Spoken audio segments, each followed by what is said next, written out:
People have talked at length over the course of TTRPG history about what should and shouldn't be playable at the table. You've got the purists who said that players should only be allowed to play humans, and then eventually they bent and allowed elves and dwarves and halflings. Fast forward to today where you've got goblins, kobolds, gnomes, and all kinds of creatures players can play as, but still, people tend to argue you need to be a humanoid player character. And to that, Paizo said, hey, what if we let you play as a sentient telepathic jellyfish that can fly?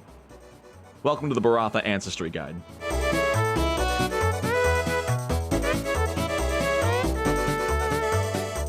Howdy, my name is Nonat, and the Barathu are probably the most out there player character ancestry I've ever seen in a TTRPG. Not humanoid whatsoever, they can fly at level 1 and they're telepathic. The Barathu are crazy. And let me tell you, when we get into their feats, you will see just how game-breaking they feel. Not in a game-breaking overpowered sense, but in that they are literally breaking the rules of the game. The Barathu is a medium-sized creature with 8 base hit points, and as I said, has a fly speed baked in at level 1.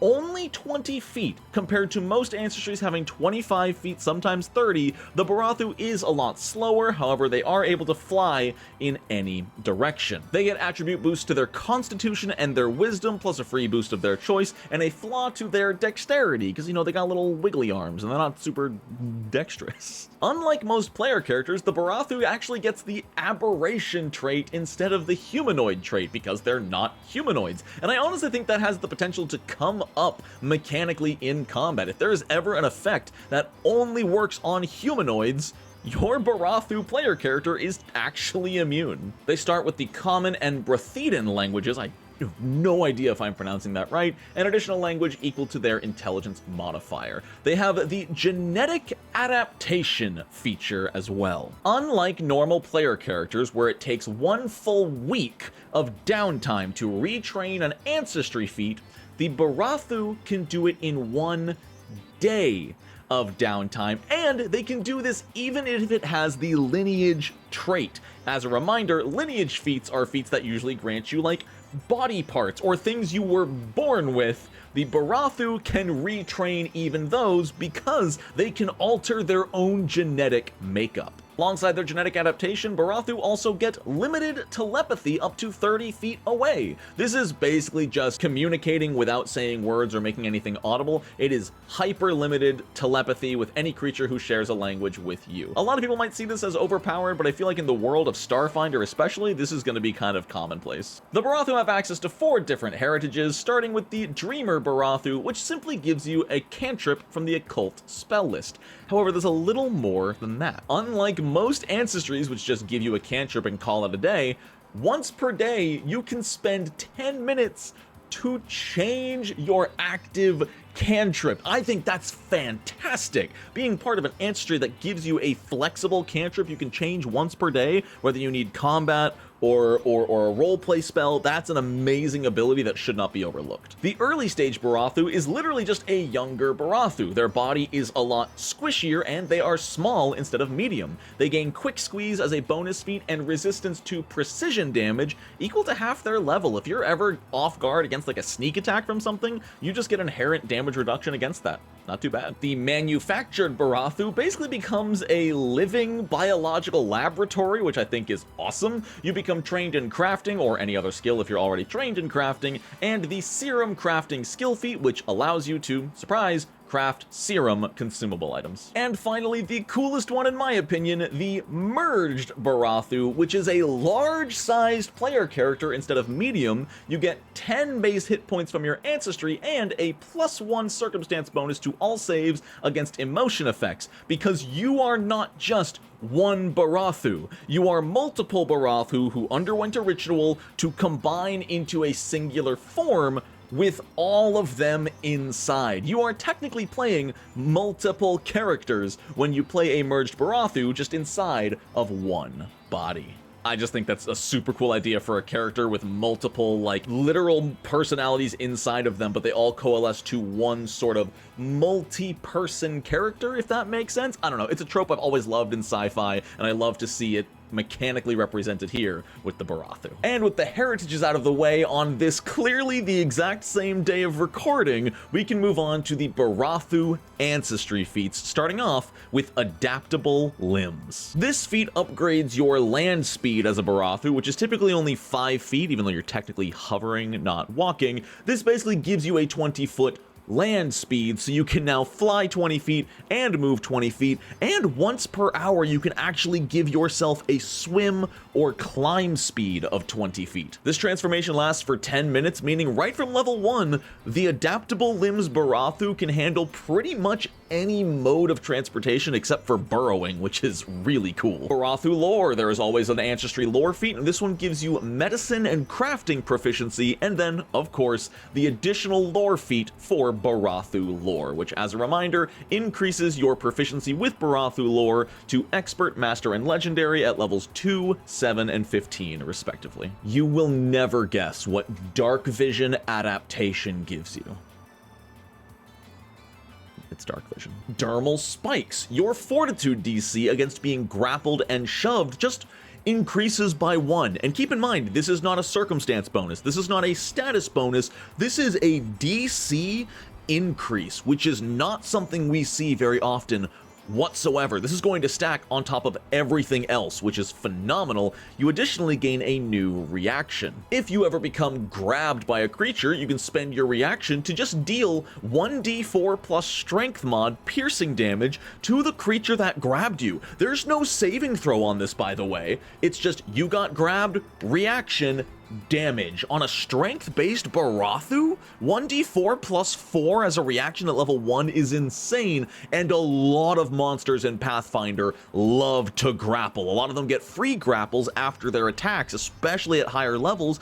This is always going to be useful. It'll never be a ton of damage. The scaling is garbage. It only goes up every 4 levels by 1d4, but hey, especially at level 1, 1d4 plus 3 or 4 damage on a reaction is crazy. Grasping tendrils. You have another pair of arms. You do still have to follow the rules of multi-armed creatures, where only one pair of arms can be your active hands, but with this you can carry 4 items. You just have to swap your active hands to actually make use of those items. And the funniest part to me is that you can take this feat multiple times, meaning if you play a Barathu in an Ancestry Paragon game, I believe that one gives you an Ancestry feat every other level instead of every 4 levels. You could take this at level 1, 3, 5, 7, 9, 11, 13, 15, 17, and 19, and you could have 22 arms.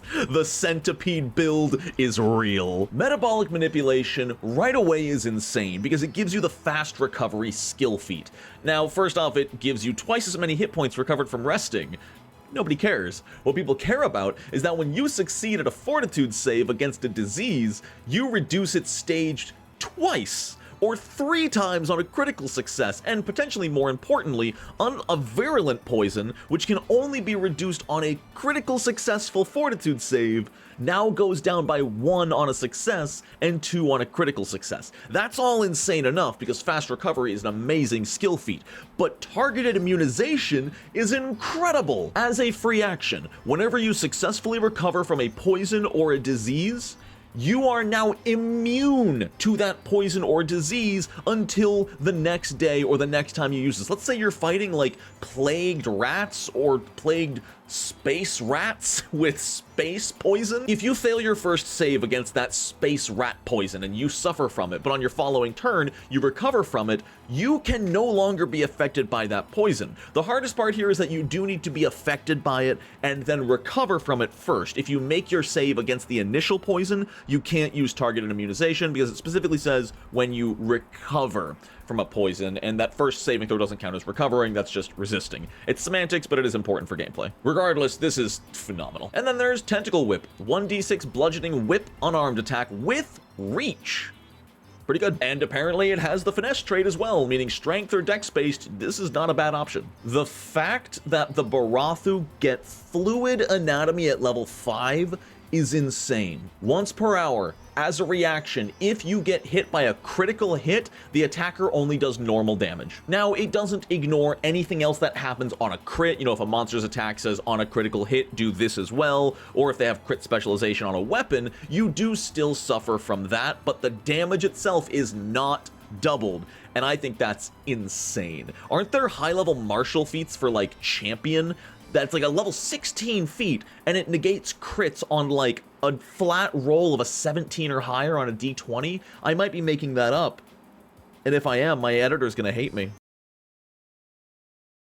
Now, there is a drawback to this. When you use Fluid Anatomy, you become off guard against the triggering enemy until the beginning of your next turn. So it's not perfect. You are technically more likely to get crit again by them, but the fact that you can just negate a crit like that is fantastic. Molecular modification. You choose any energy or physical damage and gain resistance to it equal to half your level forever. It's not bad. You can only choose one damage type, but if it's something like fire or piercing, which are super common in Starfinder, or even like bludgeoning, there's not a wrong choice here. Okay, poison may be a wrong choice, or sonic, depending on your campaign. But you can also pick this feat multiple times and just start gaining resistance to a bunch of different damage types. It's fine. It's never going to be a lot of resistance. You know, at level 20, it's only 10 resistance, but it's not bad.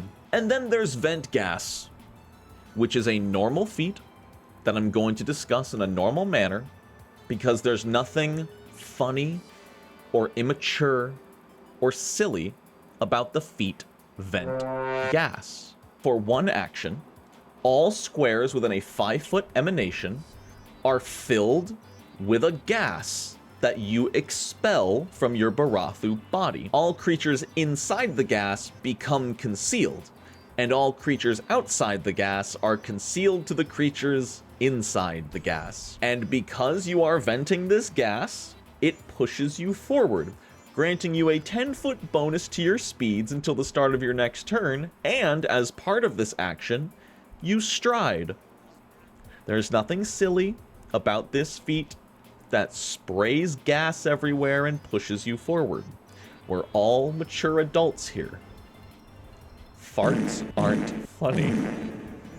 Now, level 9 is where the Barathu really get interesting, and you get to play into their, like, genetic self-adaptation with convergent evolution. You pick any 3 Ancestries, and from now on, you can pick Ancestry feats from those Ancestries as well, and as part of taking this feat, you gain a bonus feat of level 5 or lower. So you're sort of trading out your level 9 Ancestry feat to get any level 5 or lower Ancestry feat in the game. The biggest restriction here, and I do think this is a good idea, is you select 3 different Ancestries with which you've had significant contact. So it's either going to be one of your party members' Ancestries, or maybe an NPC that you've talked to many distinct times throughout the campaign. After all, you're level 9.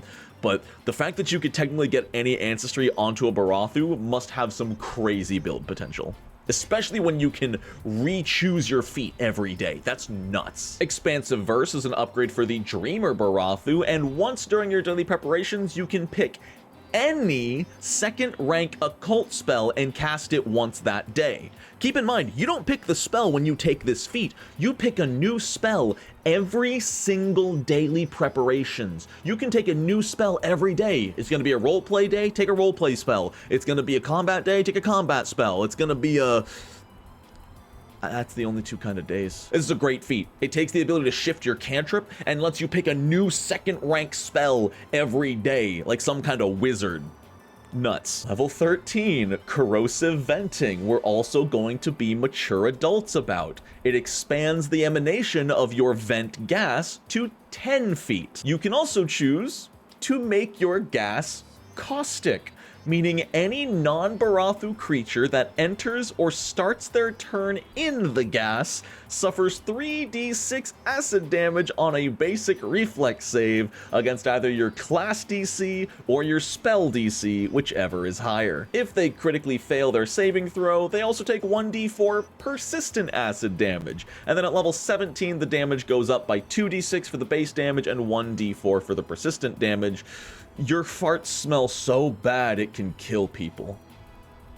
That's the feat. And at level 17, we get into raw Cronenberg horror level feats with Combine. For 2 hours, once per day, you can target any adjacent willing creature and wrap yourself over them, becoming a second skin.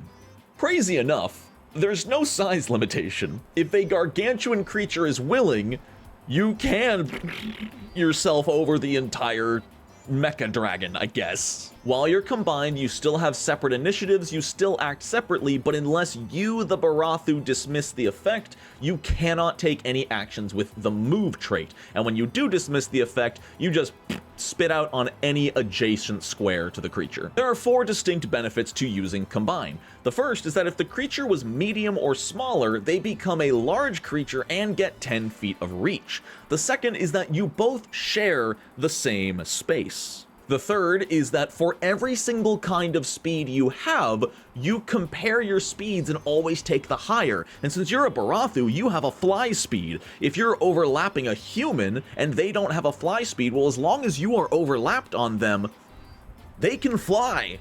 And finally, the huge one is that as long as you are overlaid on them, they have greater cover, which is just +4 armor class against attack rolls. And keep in mind, cover does not directly say only AC against ranged attacks. Cover applies to anything where you have something between you and your attacker. That something just happens to be your Barathu. So if somebody attacks your ally soldier that you're gooped on top of, that soldier gets +4 circumstance bonus to his armor class. But they can still target you, the Barathu, directly, who does not get any of this bonus. This is insane. At the end of the day, you can look at this as give an ally +4 armor class. You can only do this once per day, and it lasts 10 minutes, meaning for an entire encounter, you can just buff somebody up. Sure, you are going to be at an incredible risk, but I feel like there's a play here to make an insanely defensive Barathu character, and then overlay one of your squishier allies to give them armor class, so the enemies have 2 options. Attack you, who already has insane armor class, or attack your squishy ally, who just got +4 to armor class. This ability is phenomenal. And finally, Manifold Evolution is a direct upgrade to Convergent Evolution. Not only do you get a second feat you can choose per day, but both of those feats can be level 13 or lower, and you increase the number of ancestries you can steal feats from 3 to 6. So you now have 6 other ancestries that you can take ancestry feats from, and you can take 2 bonus feats every daily preparations of level 13 or lower from Barathu or any of those ancestries. This is a build your own ancestry. This is Build-A-Bear Workshop in space with jellyfish. And that's the Barathu. Talk about an interesting and unique ancestry. I've never seen anything like any of this. Almost every single feat, every single heritage, everything about the Barathu is so unique to almost anything else I've read in the Pathfinder Starfinder world. And I'm really looking forward to what we get in more Starfinder books. I've actually had some people complaining that, oh, the base ancestries in Starfinder are too human. You know, you have humanoid, and then you have humanoid with antenna, and then you have 4-armed humanoid, and then you have a lizard humanoid. I think the Barathu is Paizo saying, hey, they're gonna release more aliens in the coming future. Barathu, I think, is just the beginning of the really weird stuff we have to look forward to. But let me know what you think in the comments. Do you have a Barathu character? Do you plan to make them? Are you someone who's going to ban Barathu at your table because they can fly or because they're not human? I'm genuinely curious to hear from y'all. But that's it from me. I hope you all have a wonderful rest of your day. And until next time, Nonat ones.